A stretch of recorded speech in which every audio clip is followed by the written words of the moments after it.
I've been attached with the feeling of them waking up with you by my side.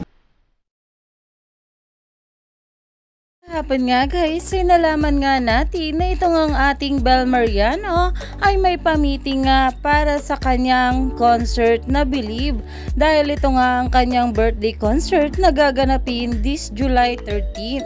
Pero dahil nga rin siya ay talaga namang umaani na ng maraming komento at pinag-uusapan na sa social media ang pagpunta o pagpasok nga ng ating Donnie Pangilinan sa Zoom meeting ng ating Bel Mariano. Narito nga guys ang bawat post ng ating Bel, saan makikita nga dyan na nandito nga itong ating Donnie Pangilinan. Kaya naman umani nga agad ito ng maraming komento mula sa mga bula na ayon nga dito, "Hoy Donnie, anong ginagawa mo dyan? Concert people ito eh. Hashtag Don Bel, na-excite, hashtag Believe the concert."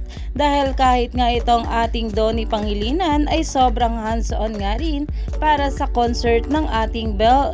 At ayon pa nga dito, kasama yung official photographer, manager, glam team at one and only Don Bel, ay hindi nga talaga lumagpas sa mga mata ng mga bablis na kahit nga maliit lang ang bawat picture ng ating Donnie Pangilinan sa post ng ating Bel ay kitang kita pa rin ito na sobrang happy nga siya sa darating na concert ni Belinda. Kaya naman stay tuned lang tayo for more updates sa ating Donnie at Bel sa mga susunod pa na ayuda.